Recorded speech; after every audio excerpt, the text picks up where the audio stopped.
15 de mayo de 2018, la empresa Kellogg's anunció el cese de sus operaciones en el país. La razón, las restricciones acabaron con su capacidad de producción. Entonces, Maduro repitió la única línea que se sabe de memoria en su guión de destrucción. Se la hemos entregado a los trabajadores y la empresa está produciendo. Y el propio gobernador de Aragua se metió en la fábrica de Kellogg's. Vamos a reactivar la planta en el día de hoy. 4 meses después, ¿qué sabemos de las azucaritas? Aunque circularon imágenes como esta, y la nueva cuenta de Twitter de la Kellogg's tomada solo informa de esto, cuenta la leyenda que algunos han visto en Aragua o en Carabobo algunas cajas de cereal que no han llegado a ningún otro estado.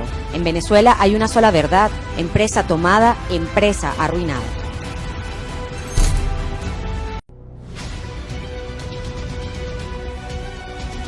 Al grito de exprópiese, Hugo Chávez anuncia la toma de una de las empresas de productos lácteos del país. El gobierno de Hugo Chávez concretó la toma el 14 de marzo de 2008.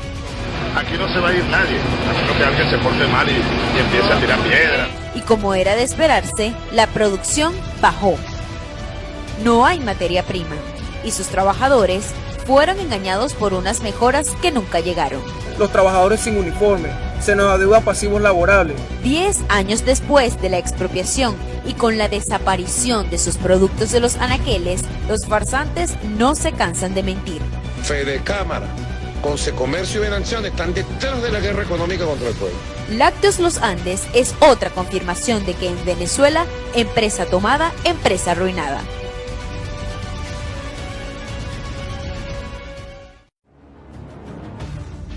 En Venezuela, los niños ya no nacen con la arepa bajo el brazo. El popular refrán quedó para el olvido cuando el régimen decidió que también sería productor del maíz para las arepas. En Venezuela, existen 27 plantas para la producción de harina con la que se hacen las arepas, y a punta de expropiaciones, el gobierno se hizo del control de 18 de esas 27 plantas, por lo que solo 9 son operadas por el sector privado. Entonces, si ellos tienen el doble de plantas que el sector privado, ¿cómo es que los farsantes aseguran que en Venezuela no hay harina de maíz por culpa de capitalismo, sabotaje, La guerra económica, guerra psicológica permanente? Lo que nunca te van a decir los farsantes es que todas las plantas de maíz del régimen producen a pérdida y que son ellos los únicos responsables de sacarle a los niños la arepa debajo del brazo. En conclusión, lo único que fabrica este régimen es hambre. vamos bien.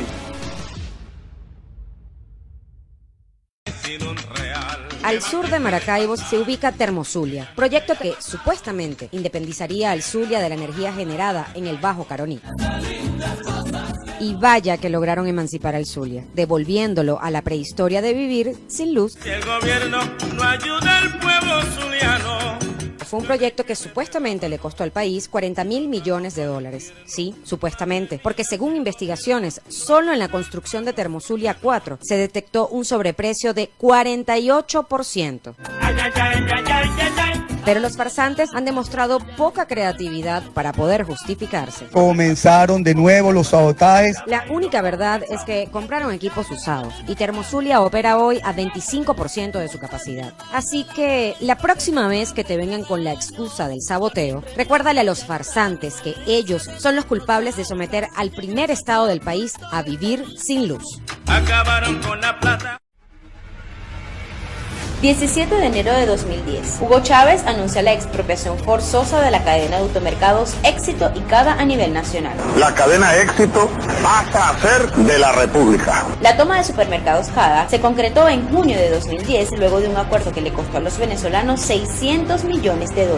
Un mes después nació Abastos Bicentenario. El pueblo venezolano cada día se alimentará más. Con estas nuevas adquisiciones, el régimen se apoderó de gran parte de la producción, importación y distribución de alimentos, para desgracia de los venezolanos. A veces hasta lloro porque mi hija se para en la mañana y me dice: mamá, que vamos a desayunar y no tenemos nada que darle a nuestros hijos. Bastaron solo 8 años para que desapareciera, y así los venezolanos se quedaron sin bicentenario y sin comida. Los farsantes insistirán en que la escasez de alimentos por la que tú hoy tienes que hacer cola es culpa de la guerra económica, pero aquí la única verdad es que Abastos Bicentenario se pudrió.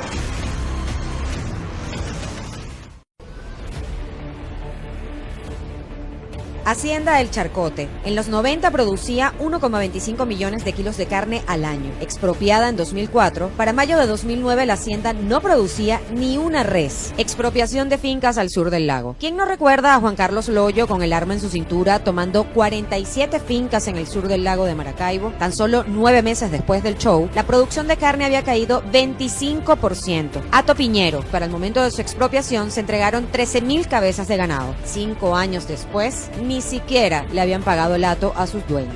Hato el Frío, expropiado en 2008 con 25.000 cabezas de ganado. 2 años después, los trabajadores reportaron que las reses habían sido sacadas del hato ilegalmente para ser sacrificadas. Esta es la ecuación de los farsantes. Tomaron 5,8 millones de hectáreas y en paralelo a cada expropiación aumentaban las importaciones de alimentos. Y hoy lo único que los farsantes producen en el país es desolación y tristeza. Ya están sonando.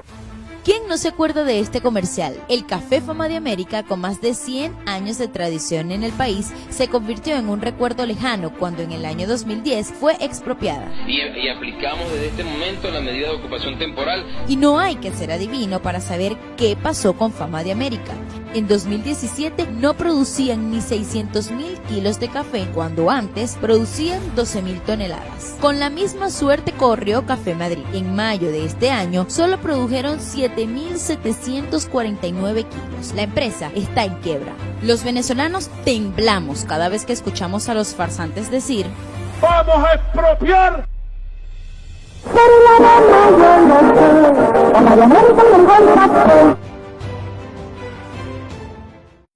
Año 2009. El gobierno de Hugo Chávez anunció que Venezuela contaría con una línea de ferries que cubriría la ruta La Guaira-Margarita. Para ello, había adquirido el ferry HSS Discovery. Llegó al puerto de Guanta en octubre de 2009. 2 meses después, fue anclado en La Guaira. Pero pasó el 2011 y el barco no había logrado su primer viaje, pues resulta que el ferry más veloz, el más grande, que le costó al país 55 millones de dólares, no estaba hecho para atracar en puertos venezolanos. Entonces los farsantes hicieron lo de siempre: estafar a los venezolanos. Medios de comunicación reseñaron que la nave se usaba de manera regular para fiestas privadas de amigos de la revolución. En marzo de 2012 apareció en Curazao, donde fue retenido por supuestamente contrabandear combustible. Y es así como llegó a su final el buque que nunca zarpó. Pasó varios años en Curazao, hasta que, según información extraoficial, en 2015 fue trasladado a Turquía para ser desmantelado. Esta es la historia que demuestra que los farsantes son peores que el salitre. Todo lo que tocan lo destruyen. El top de expropiaciones que acabaron con el azúcar en el país.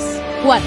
Central Azucarero Cumanacoa, expropiado en 2005 y 6 años después, solo produjo el 50% de su meta. 3. Central Azucarero Cariaco, expropiado en 2009, producía más de 63.000 toneladas de azúcar. Para 2011, solo llegaron a producir el 11% de esa cantidad. 2. Central Azucarero Motatán, tomado por la Guardia Nacional en septiembre de 2006.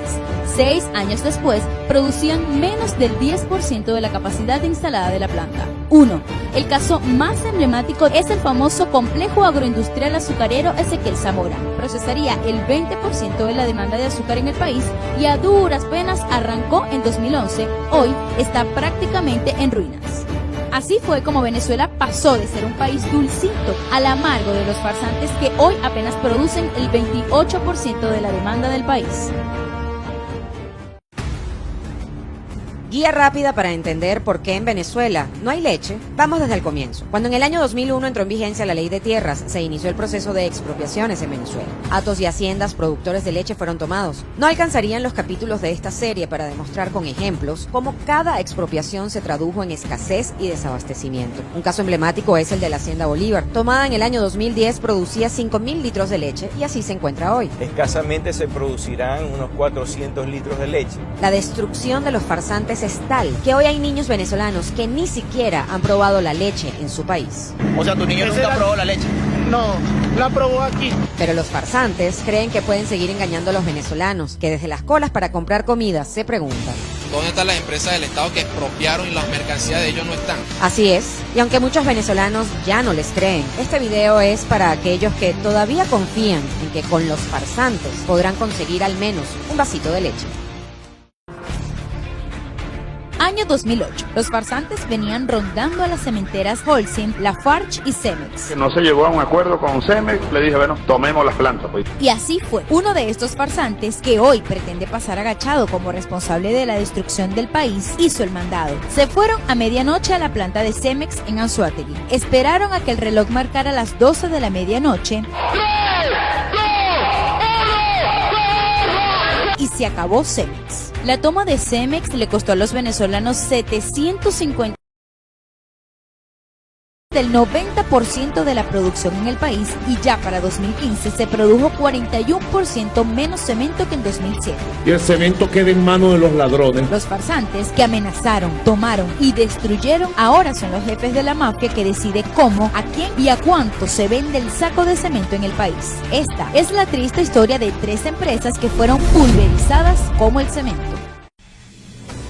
Año 2015. El entonces vicepresidente Jorge Arriaza presentó el nuevo precio controlado de los huevos. Nadie en este país puede vender el cartón de huevos a más de 420 bolívares. Y una vez que Arriaza anunció la regulación, la producción avícola se fue al piso. Las gallinas ponedoras empezaron a morir de hambre. Los precios aumentaron 28.000% y se desaparecieron los huevos. En 2015 se producían más de 5.600 millones de huevos, pero la producción hasta enero de 2018 ya había caído 75%. Los 420 bolívares fuertes se han convertido en 12 y hasta 20 millones de bolívares de los de antes, porque los farsantes no se cansan de repetir la fórmula fracasada: control de precios, escasez, hiperinflación. A los farsantes no les importa si tú consigues o puedes pagar los huevos. Nada más Maduro tiene para sí mismo 152 gallinas con las que hace sus propios cartones. Si Silvia y yo lo hacemos, ¿por qué no lo podemos hacer todo, verdad, Silvia?